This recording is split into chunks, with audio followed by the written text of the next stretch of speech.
Hello everyone, అందరు ఎలా ఉన్నారు? నేను చాలా చాలా బాగున్నాను. ఎప్పుడు రొటీన్గా మనం ఇడ్లీ, దోశ, వడ, ఉప్మా, పెసరట్టు ఇవే కదండి తినేది. సో పల్లీల చట్నీ, కారప్పొడులు.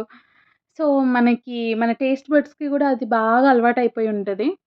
సో ఎప్పుడు అదే కాకుండా ఈసారి కొత్తగా కొంచెం డిఫరెంట్గా ట్రై చేద్దాం అని చెప్పేసి ఒక గుజరాతీ డిష్ని మీ ముందుకు తీసుకొని వచ్చాను. సో ఢోక్లా అనమాట. అది చాలా ఫేమస్ అక్కడ. వాళ్ళు బ్రేక్ఫాస్ట్కి తింటారు. సో యాక్చువల్లీ మనమైతే ఇలాంటివి తినలేము. ఎందుకంటే ఇది కొంచెం పుల్ల పుల్లగా, తీయ తీయగా అలా ఉంటుందన్నమాట దీని ఫ్లేవర్. ఎర్లీ మార్నింగ్ అలా పులుపు తీయగా తినే వాళ్ళైతేనే ఈ డిష్‌ని బ్రేక్‌ఫాస్ట్‌కి ప్రిఫర్ చేయండి. లేకపోతే I will suggest not to try for breakfast. So yeah! So let's start. First ఒక 2 కప్స్ శనగపిండి తీసుకోండి. దాన్ని బాగా జల్లెడ పట్టండి. ఎందుకంటే మనకి లంప్స్ అవేమీ లేకుండా మధ్య మధ్యలో కొంచెం ఇలా గడ్డలు గడ్డలుగా ఉంటాయి కదా! సో అలాంటివి లేకుండా ప్రాపర్‌గా జల్లెడ పట్టుకోండి. First step. దాని తర్వాత ఒక కప్‌లో ఒక హాఫ్ కప్ షుగర్ తీసుకోండి. మనం ఒకవేళ 1 కప్ 2 కప్స్ శనగపిండి తీసుకున్నాం కదా! దాంట్లో హాఫ్ కప్ తీసుకొని ఆ హాఫ్ కప్‌లో మళ్ళీ 1/4 మీరు ఇప్పుడు యాడ్ చేసుకోండి. యాడ్ చేసుకున్న తర్వాత కొంచెం సాల్ట్ యాడ్ చేసుకోండి. ఒక 1 టేబుల్ స్పూన్. కొంచెం పసుపు యాడ్ చేయండి. దానివల్ల దీని కలర్ అనేది ఇంకా బాగా కనిపిస్తదనమాట. కొంచెం లైట్‌గా ఆయిల్ యాడ్ చేసుకోండి. సో ఇవే యాక్చువల్లీ వీళ్ళు గుజరాత్ వాళ్ళు యాడ్ చేసే ఆహ్, ఇంగ్రీడియెంట్స్. ఇంకా వీళ్ళు దీని తప్ప ఇంకేం యాడ్ చేయరు. బట్ నెక్స్ట్ టైమ్ నేను ఇంకొంచెం డిఫరెంట్‌గా ట్రై చేసి మళ్ళీ మీ ముందుకొస్తాను. కొంచెం సౌత్ ఇండియన్ టచప్ ఇస్తాననమాట దీనికి next time. So yeah! Okay.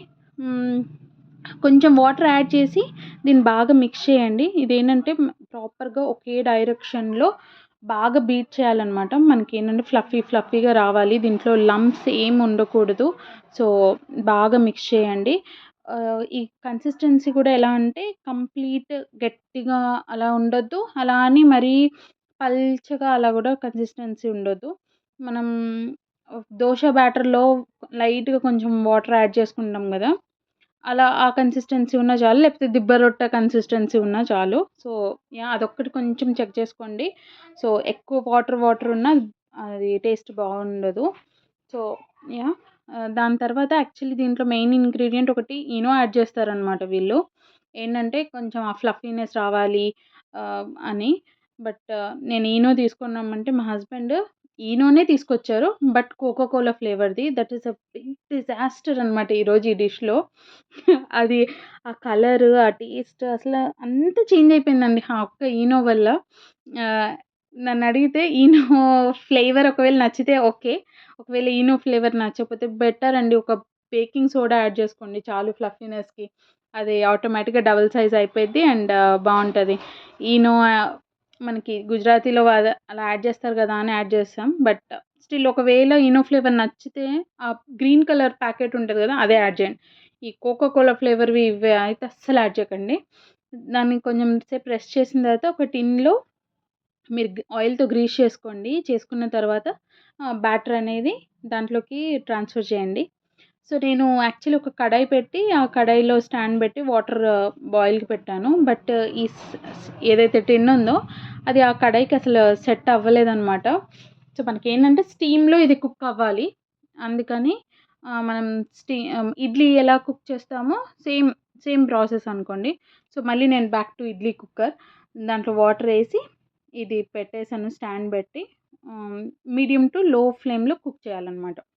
దాని తర్వాత ఇంకో పాన్ తీసుకొని ఆయిల్ వేసి ఆవాలు, పచ్చిమిర్చి అండ్ కరివేపాకు ఇవి వేసి సాటే చేసుకోండి. సాటే చేసుకున్న తర్వాత దీనిలో మీరు వాటర్ యాడ్ చేసుకోండి.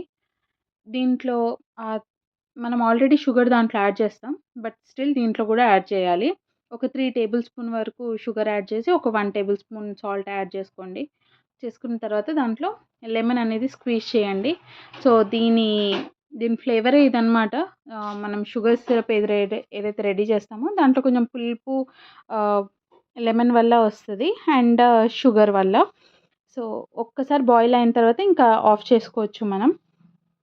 సో, ఒకసారి టూత్ పిక్ తోటి మీరు చెక్ చేసుకోండి. మనకేంటంటే ఏం తగలకుండా రావాలి. ఇప్పుడు ఇక్కడ చెక్ చేస్తే దానికి అంటుతుంది. సో, మళ్ళీ ఇంకొంచెం సేపు అలానే సిమ్‌లో పెట్టి కుక్ చేశాను. సో, మళ్ళీ చెక్ చేశాను ఒకసారి. సో, టూత్‌పిక్‌కి ఏమి అంటకుండా అలాగ వచ్చేసిందనమాట ప్లెయిన్‌గా. సో, ఇప్పుడు ఇక్కడ చూసారా కేక్‌లాగా పర్ఫెక్ట్‌గా అలా వచ్చింది. సో, దాన్ని పీసెస్‌గా కట్ చేసుకోండి. మీరు బేసికల్లీ ఇది స్క్వేర్ షేప్స్‌లో అలానే కట్ చేసుకుంటారు. మీరు డిఫరెంట్‌గా ట్రై చేయాలంటే డిఫరెంట్ కూడా కట్ చేసుకోవచ్చు. మనం ఏదైతే రెడీ చేసామో ఆ సిరప్‌ని దీని మీద కొంచెం కొంచెంగా పోర్ చేయండి. సో దట్ ఆ సిరప్ అంతా అది కూడా అది పీల్చుకోవాలనమాట. ఆ బ్యాటర్ ఏదైతే ప్రిపేర్ చేసామో రెడీగా. సో, అంతే అండి. ఒకవేళ ఎక్కువ తీసుకుంటూ ఉంటే కొంచెం కొంచెం గ్రాడ్యుయల్లీ అలా సిరప్ యాడ్ చేసుకోవచ్చు. సో, దాని మీద డెకరేషన్‌కి కొరియాండర్ ఇవన్నీ గూడా మీరు యాడ్ చేసుకోవచ్చనమాట.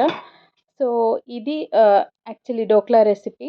మీరొకసారి ట్రై చేయండి. నెక్స్ట్ టైమ్ అయితే నేను దీన్ని చెప్పినట్టు మీకు సౌత్ ఇండియన్ టచప్ ఇచ్చి ప్రిపేర్ చేస్తాను కన్ఫర్మ్‌గా. అల్లం వెల్లుల్లి పేస్టు, కారం ఇలాంటివి యాడ్ చేసి చేద్దామనుకుంటున్నా. ఎందుకంటే మన టేస్ట్ బడ్స్‌కి ఈ ఫ్లేవర్ కొంచెం అంత ప్రాపర్‌గా నచ్చదనుకుంటా. యాహ్! నేనైతే ఈరోజు బ్రేక్‌ఫాస్ట్‌కి ఇది ప్రిపేర్ చేశాను. మీరేం చేశారో let me know in comment box. And మీకు నా వీడియోస్ నచ్చినా like, share and subscribe. Yeah! Thank you. Bye.